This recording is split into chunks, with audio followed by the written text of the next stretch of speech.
Dis-moi un mot, dis-moi un mot, dis-moi un mot. Non, mais non, ça va être chiant ça. Non mais vas-y là, donne-moi un mot là, vas-y, je te fais une impro comme ça là, direct. Bah, je sais pas, serviette.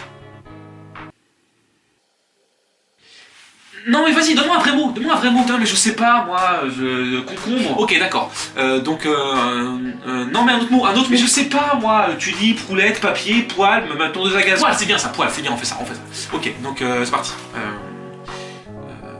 Top. Eh, dis donc, t'as du poil aux pattes? Ouais. Non, mais du coup, j'avais fini. Voilà, c'est ça. Ah. Donc non. Non, pas du tout. L'impro, c'est chaud.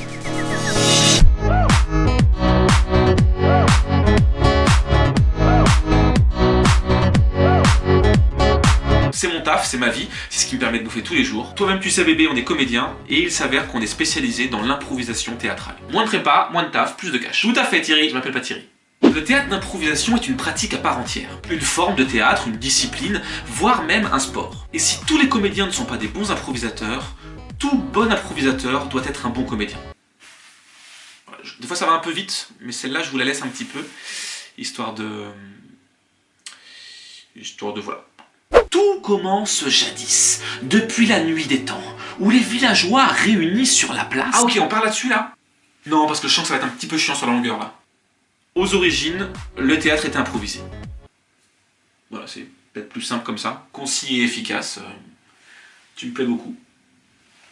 C'était le cas des contes racontés autour du feu de bois, ou alors de cette forme de théâtre italien dont vous avez peut-être entendu parler, la commedia dell'arte. Comme les pizzerias. Aïe. Qu'est-ce qu'il y a? Ah, je me suis fait mal à mon ego. La commedia dell'arte, c'est de là que viennent les personnages d'Arlequin, de Colombine et de Polichinelle. Dans le tiroir. On va pas s'étendre là-dessus aujourd'hui, mais retenez juste que c'était des impros assez stylés. Bref, faisons un pas dans l'histoire, on est dans les années 1970, au Canada. Tabernacle de caribou. Et pourquoi tu manges une compote? Parce que j'avais faim. Ça se tient. Robert Gravel et Yvon Leduc, deux comédiens québécois qui font des spectacles originaux, font le constat que les gens ne vont plus au théâtre, mais s'empilent les miches dans des patinoires pour aller voir des matchs de hockey sur glace. Du coup, pendant une soirée où ça picolait sec, Gravel et Leduc ont l'idée de créer un spectacle de théâtre inspiré du hockey sur glace. Ce sera le match d'improvisation théâtrale. Le premier a lieu le 21 octobre 1977 à Montréal, et comme on le disait pas à l'époque, ça buzz de ouf. Le principe est simple, deux équipes de 6 joueurs, 3 gars, 3 meufs, s'affrontent dans une patinoire, mais sans la glace. Parce que sinon on se casse la gueule, et il n'y a pas d'intérêt. Et un arbitre tire au sort des thèmes avec des contraintes. Un titre, une durée, un nombre de joueurs, et parfois une catégorie. Genre façon western, en mime, en chantant, ou peut-être à la manière de Molière. Molière. Et oui, en même temps je tends la perche. Et à la fin de l'impro, le public vote pour celui qui a le plus kiffé. Celui qui a le plus de points à la fin gagne le match, fin du game. Ah oui, et si on n'est pas content, on peut lancer des chaussons sur l'arbitre, en hommage au public du hockey qui balançait ses surchaussures de patinoire dans la tronche des joueurs. Ambiance familiale du dimanche après-midi, hashtag Michel Drucker. C'est un motherfucking carton. Et ce qui devait être un one-shot devient un phénomène qui s'exporte partout. Ça arrive en France en 1981 et depuis, c'est la folie. Si vous habitez en ville, renseignez-vous, il y a forcément de l'impro à proximité. Et pour vous prouver que c'est pas qu'un truc confidentiel underground, sachez que la série HeroCorp du fabuleux Simon Astier a sa propre équipe d'improvisation théâtrale et tourne dans toute la France avec les acteurs de la série. Mais c'est pas tout, t'as pas tout vu, t'as pas tout vu, tout entendu. Salut les fils, salut les gars, v'là l'accordéon qui n'est jamais essoufflé. Salut les fils, salut les gars, v'là l'accordéon. Moi j'avoue c'est stylé.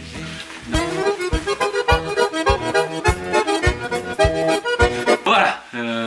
Du coup, j'en étais où? Simon Astier, la dernière HeroCorp de la série, dans toute la France. Mais c'est pas tout. À partir de là, l'improvisation va se développer de ouf. Et on va réfléchir à plein de nouvelles façons de faire. On a inventé les catchs par exemple, qui se jouent à 2 contre 2. On arrive déguisés en personnages qui vont eux-mêmes jouer des personnages en fonction des thèmes donnés par le public.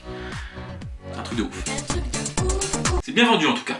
Ou alors des Deus Ex Machina, qui sont des improvisations de 45 minutes à partir d'un seul mot. Il existe même des spectacles entiers qui sont improvisés autour d'un canevas, autrement dit une trame, avec des points de rendez-vous certes, mais entre chaque, personne ne sait ce qui va se passer. Bref, comme dirait David dans Secret Story 6, les limites sont sans limites. L'idée générale de l'improvisation, c'est de redonner à l'acteur toute sa liberté. En plus de jouer, il devient l'auteur de ce qu'il raconte. Ça ouvre des perspectives infinies sur les possibilités et ça cartonne auprès du public. Et oui, au-delà du fait que c'est assez drôle, il y a une empathie de fou qui se crée entre le public et le comédien. Un peu comme au cirque où on flippe de savoir si le funambule il va se casser la gueule ou pas, là on se met à la place du comédien qui se dépatouille avec son histoire, et quand ça marche, ça devient vraiment virtuose parce que c'est périlleux. Sinon dans ta liste, là j'ajouterais bien les battles de rap.